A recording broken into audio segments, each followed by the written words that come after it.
Hindi ko alam kung saan nagkamali ang mundo. Gabi-gabi, ginagapos ako ng mga alaala. Mapait, madilim, at punong-puno ng takot. Hindi ko inakalang ang gabi ng Disyembre na iyon ay magiging simula ng aking masalimuot na pagbabago. Ako si Maria, ang dalagang nagbago mula sa pagiging biktima patungo sa pagiging halimaw para sa hustisya.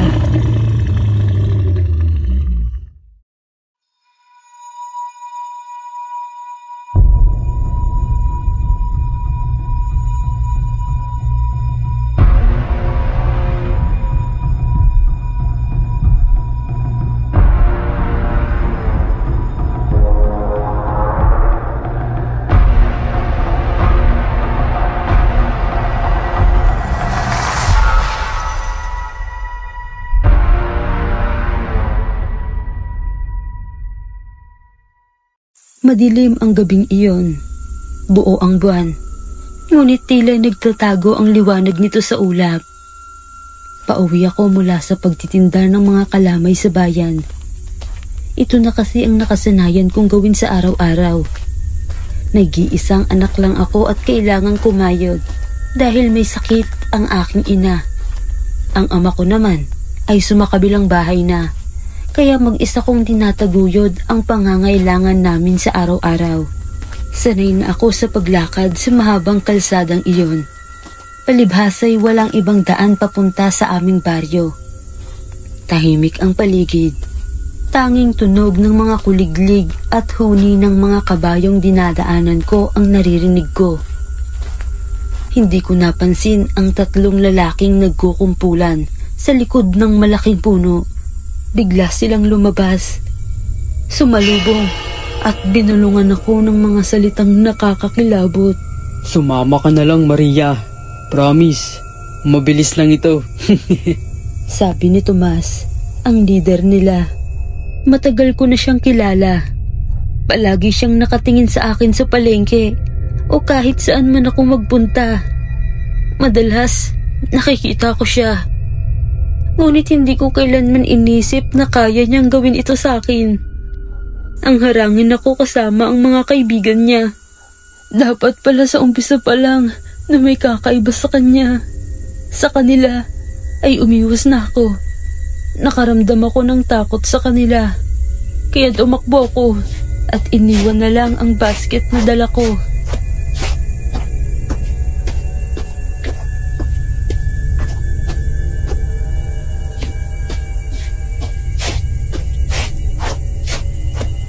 Ngunit hindi ko sila natakasan. Isang malakas na suntok ang tumama sa tiyan ko. Bumagsak ako sa lupa. Nagmakaawa ako. Umiyak ako. Ngunit wala silang awa. Ang mga mata nila ay parang mga gutom na lobo.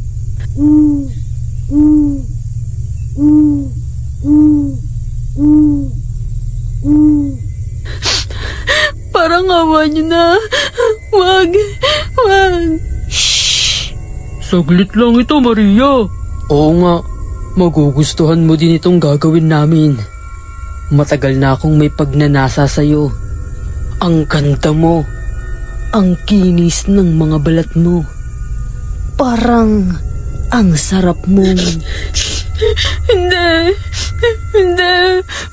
Palayain niyo na ako. Hindi ako magsusumbong. Palayain niyo na lang ako. Mamaya ka na namin palalayain. Pagbigyan mo muna kami. Nagmamakaawa ako. Tingnan niyo na to. Grabe. Ang sarap mo, Maria. Wag.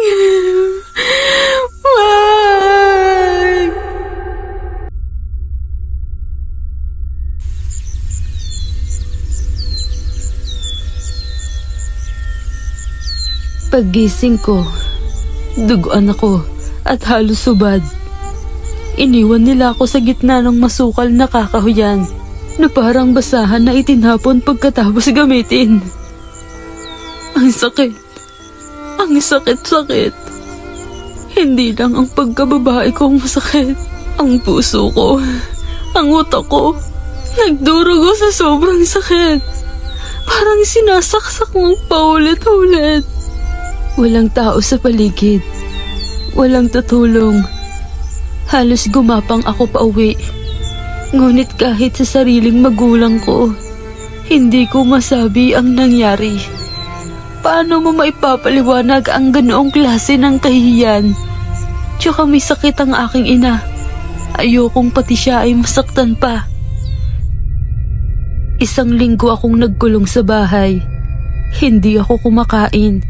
Hindi rin ako nagsasalita. Sa bawat pagsilip ko sa salamin, nakikita ko ang isang babaeng sira. Durog. Gusto kong maghiganti. Gusto kong maramdaman nila ang sakit na pinaranas nila sa akin. Ngunit paano? Ako'y mahina. Isang dalagang walang kakayahang lumaban sa 3 halang ang kaluluwa. Isang gabi, nakarinig ako ng mahihinang pagtawag mula sa labas. Maria. Parang pabulong na hangin na tumawag sa pangalan ko.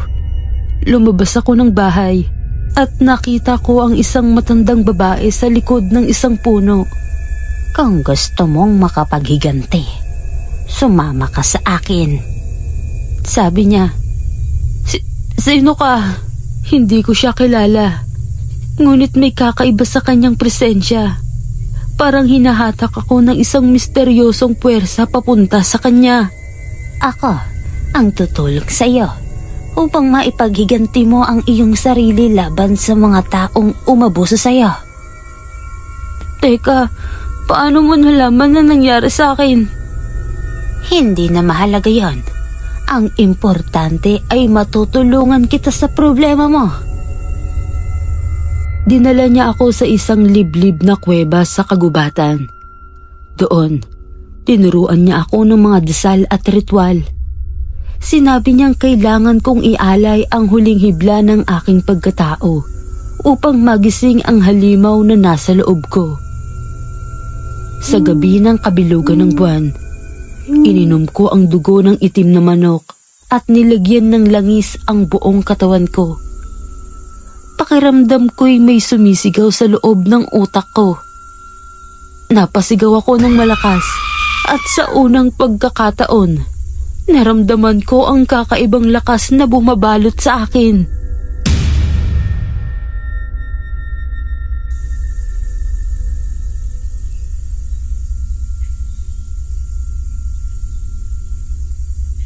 Hindi na ako tao.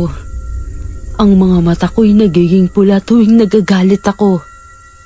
Ang balat ko'y nagiging makunat.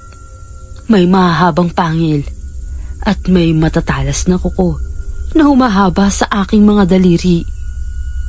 Ang dating mahina at takot na si Maria, ngayon ay isang halimaw na gutom sa hustisya.